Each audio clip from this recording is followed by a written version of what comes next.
ओम जयंती मंगला काली भद्र काली कपालिनी दुर्गा क्षमा शिवा धात्री माता स्वाहा स्वधा नमस्तुते। बंधुजनों, आज हम श्री दुर्गा सप्तशती के तीसरे अध्याय पाठ का श्रवण करेंगे। यदि आपने पहले और दूसरे अध्याय को नहीं सुना है तो उसे भी जरूर सुन लें। तो चलिए तीसरा अध्याय शुरू करते हैं। बोलिए जय माता दी, जय माता दी, जय माता दी। जगदम्बा के श्री अंगों की कांति उदय काल के सहस्त्रों सूर्यों के समान है। वे लाल रंग की रेशमी साड़ी पहने हुए हैं। उनके गले में मुंड माला शोभा पा रही है। दोनों वस्त्रों पर रक्त चंद्र का लेप लगा है। वे अपने कर कमलों में जपमाली का विद्या और अभय तथा वर्ण नामक मुद्राएं धारण किए हुए हैं। 3 नेत्रों से सुशोभित मुखर बिंद की बड़ी शोभा हो रही है। उनके मस्तक पर चंद्रमा के साथ ही रत्नमय मुकुट बंधा है तथा वे कमल के आसन पर विराजमान है। ऐसी देवी को मैं भक्ति पूर्वक प्रणाम करती हूँ। ऋषि कहते हैं, दैत्यों की सेना को इस प्रकार तहस नहस होते देख महादैत्य सेनापति चिक्षुर क्रोध में भरकर अंबिका देवी से युद्ध करने के लिए आगे बढ़ा। वह असुर रणभूमि में देवी के ऊपर इस प्रकार बाणों की वर्षा करने लगा जैसे बादल मेरुगिरी के शिखर पर पानी की धारा बरसा रहा हो। तब देवी ने अपने बाणों से उसके बाण समूह को अनायास ही काटकर उसके घोड़ों और साथियों को भी मार डाला। साथ ही उसके धनुष तथा अत्यंत ऊंची ध्वजा को भी तत्काल काट गिराया। धनुष कट जाने पर उसके अंगों को अपने बाणों से बिंध डाला। धनुष, रथ और घोड़े साथियों के नष्ट हो जाने पर वह असुर ढाल और तलवार लेकर देवी की ओर दौड़ा। उसने तीखी धार वाली तलवार से सिंह के मस्तक पर चोट कर देवी की भी बाईं भुजा में बड़े वेग से प्रहार किया। राजन, देवी की बाह पर पहुंचते ही वह तलवार टूट गया। फिर तो क्रोध से लाल आंखें करके उस राक्षस ने शूल हाथ में लिया और उसे उस महादैत्य ने भगवती भद्रकाली के ऊपर चलाया। वह शूल आकाश से गिरते हुए सूर्यमंडल की भांति अपने तेज से प्रज्वलित हो उठा। उस शूल को अपनी ओर आते देख देवी ने भी शूल प्रहार किया। उससे राक्षस के शूल के सैकड़ों टुकड़े हो गए। साथ ही महादैत्य चिक्षुर की भी धज्जियां उड़ गई। वह प्राणों से हाथ धो बैठा। महिषासुर के सेनापति उस महापराक्रमी चिक्षुर के मारे जाने पर देवताओं को पीड़ा देने वाला चामर हाथी पर चढ़कर आया। उसने भी देवी के ऊपर शक्ति प्रहार किया, किंतु जगदम्बा ने उसे अपने हुंकार से ही आहत एवं निष्प्रभ करके तत्काल पृथ्वी पर गिरा दिया। शक्ति टूटकर गिरी हुई देख चामर को बड़ा क्रोध आया।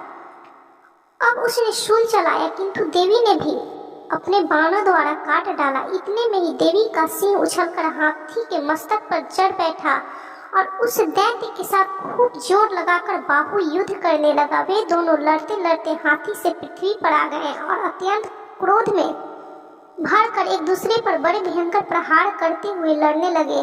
तदंतर सिंह बड़े वेग से आकाश की ओर उछला और उधर से गिरते समय उसने पंजों की मार से चामर का सिर धड़ से अलग कर दिया। इसी प्रकार उदग्र भी शिला और वृक्ष आदि की मार खाकर रणभूमि में देवी के हाथों से मारा गया तथा कराल भी दांतों, मुक्कों और थप्पड़ों की चोट से धराशायी हो गया। क्रोध में भरी हुई देवी ने गदा की चोट से उद्धत का कचूमर निकाल दिया।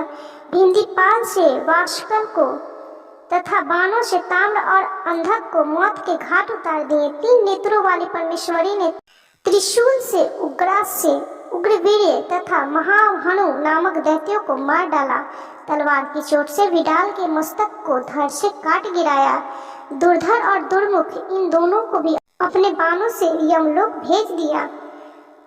इस प्रकार अपनी सेना का संहार होता देख महिषासुर ने भैंस का रूप धारण करके देवी के गणों को त्रास देना आरंभ किया। किन्हीं को थुथुन से मारकर, किन्हीं के ऊपर खूरों का प्रहार करके, किन्हीं को पूंछ से चोट पहुंचाकर, कुछ को सिंगों से विदीर्ण करके, कुछ गणों को वेग से, किन्हीं को सिंहनाद से, कुछ को चक्कर देकर और कितनों को निश्वास वायु के झोंके से धराशायी कर दिया। इस प्रकार गणों की सेना को गिराकर वह असुर महादेवी के सिंह को मारने के लिए झपटा। इससे जगदम्बा को बड़ा क्रोध आया। उधर महापराक्रमी महिषासुर भी क्रोध में भरकर धरती को खुरों से खोदने लगा तथा अपने सींगों से ऊंचे ऊंचे पर्वतों को उठाकर फेंकने लगा और गरजने लगा।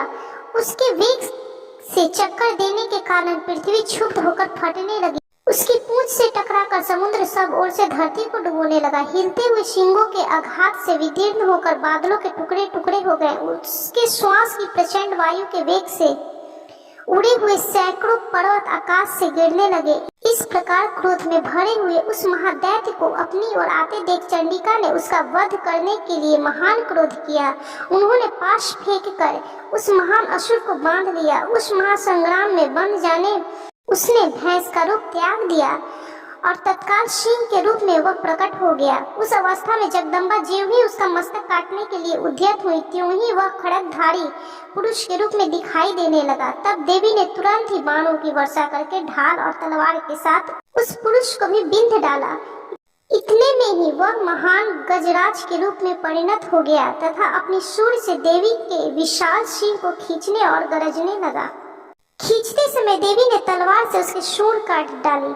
तब उस महादैत्य ने पुनः भैंसे का शरीर धारण कर लिया और पहले की ही भांति चराचर प्राणियों सहित तीनों लोगों को व्याकुल करने लगा। तब क्रोध में भरी हुई जगन माता चंडिका बारंबार उत्तम मधु का पान करने और लाल आंखें करके हंसने लगी। उधर वह बल और पराक्रम के मद से उन्मत्त हुआ राक्षस गरजने लगा और अपनी सींगों से चंडी के ऊपर पर्वतों को फेंकने लगा। उस समय देवी अपने बाणों के समूह से उस फेंके हुए पर्वतों को चूर्ण करती हुई बोली। बोलते समय उनके मुख मधु के मद से लाल हो रहा था और वाणी लड़खड़ा रही थी। देवी ने कहा, ओ मूढ़, मैं जब तक मधु पीती हूँ तब तक तू क्षण भर के लिए खूब गर्ज ले। मेरे हाथ से यही तेरी मृत्यु हो जाने पर अब शीघ्र ही देवता भी गर्जना करेंगे। ऋषि कहते हैं, यूं कहकर देवी उछली और उस महादैत्य के ऊपर चढ़ गई और फिर अपने पैर से उसे दबाकर उन्होंने शूल से उसके कंठ में आघात किया। उनके पैर से दबा होने पर भी महिषासुर अपने मुख से दूसरे रूपों में बाहर आने लगा। अभी आधे शरीर से ही वह बाहर निकलने पाया था कि देवी ने अपने प्रभाव से उसे रोक दिया। आधा निकला होने पर भी वह महादैत्य देवी से युद्ध करने लगा। तब देवी ने बहुत बड़ी तलवार से उसका मस्तक काट गिराया। फिर तो हाहाकार करती हुई दैत्यों की सारी सेना भाग गई और संपूर्ण देवता अत्यंत प्रसन्न हो गए। देवताओं ने दिव्य महर्षियों के साथ दुर्गा देवी का स्तवन किया। गंधर्व राज गाने लगे तथा अप्सराएं नृत्य करने लगी। इस प्रकार श्री मार्कंडेय पुराण में सावर्णिक मनवंतर की कथा के अंतर्गत देवी महात्म्य में महिषासुर वध नामक तीसरा अध्याय पूरा हुआ। तो बोलिए, ओम जयंती मंगला काली भद्र काली कपालिनी दुर्गा क्षमा शिवा धात्री माता स्वाहा स्वधा नमस्ते। बंधुजनों, ये तीसरा अध्याय संपूर्ण हुआ। यदि आपने इससे पहले 2 अध्याय नहीं सुने हैं तो उन्हें भी जरूर सुन लें। और यदि आप माता रानी के भक्त हैं तो इस वीडियो को पूरा देखें और चैनल को सब्सक्राइब जरूर करें, क्योंकि इसके बाद अगला चतुर्थ अध्याय भी मैं अपलोड करूंगी, उसे भी आप जरूर सुनिएगा। तो बोलिए, जय माता दी, जय माता दी, जय माता दी। यदि यह वीडियो आपको अच्छी लगी हो तो कृपया लाइक कीजिए, शेयर कीजिए, कमेंट कीजिए और चैनल को सब्सक्राइब करना बिल्कुल भी ना भूलें।